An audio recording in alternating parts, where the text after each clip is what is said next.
नमस्कार, माधुरीज किचनमध्ये तुमचं खूप मनापासून स्वागत आहे. मी आज तुम्हाला फ्राईड राईस करून दाखवणार आहे. त्यासाठी मी इथे 2 कांदे चिरून घेतलेत, 7-8 लसूण पाकळ्या घेतल्यात, पातीचा कांदा चिरून घेतला आहे, कांद्याची पात आहे, मटारचे दाणे आहेत, गाजर आहे आणि थोडी सिमला मिरची घालणार आहे. भात मी मोकळा शिजवून घेतला आहे. आपण त्या रेसिपीला सुरुवात करूया. कढईमध्ये 3 चमचे तेल घेतलं आहे. तेलावर आपण जिरं घालूया. जिरं छान फुललं की आपण लसूण घालूया आणि हा कांदा फोडणीला घालूया. कांदा छान परतून झाला बघा. त्यावर आपण थोडे मी तुरीचे दाणे घालते, थोडी मटार, गाजर आणि पातीचा कांदा छान परतून घेऊया. शिमला मिरची घालूया, मीठ घालूया,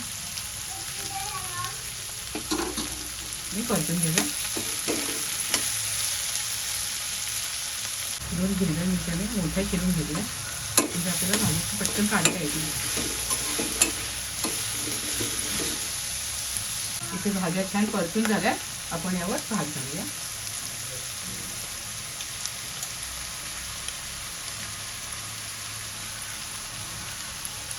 थोडी मिरी पावडर घालूया आणि कांद्याची पात घालूया. छान परतून घेऊया.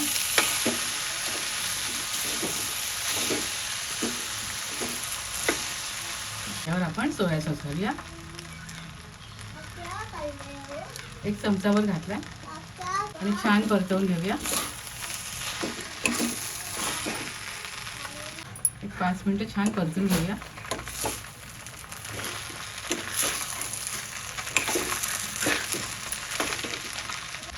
फ्राईड राईस आपला तयार झाला.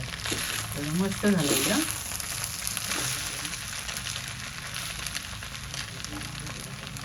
सर्व करून दाखवते तुम्हाला. भाज्या पण माझ्या घरी ज्या अवेलेबल होत्या त्या सर्व मी याच्यामध्ये घातल्या आणि मिरची मोठी कापून घातली, म्हणजे मुलांना त्याचं काढता येते, लहान मुलांना पण खाण्यासारखं.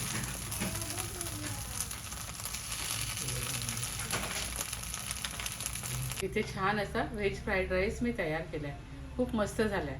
लहान मुलांना भाज्या पण खाल्ल्या जातील अशा प्रकारे केलेला आहे. तुम्ही सुद्धा माझ्या पद्धतीने असा फ्राईड राईस करून खात राहा, आनंदी राहा, स्वतःची काळजी घ्या आणि माझे व्हिडिओ पाहत राहा. शेअर करा, लाईक करा आणि सबस्क्राईब करा. धन्यवाद.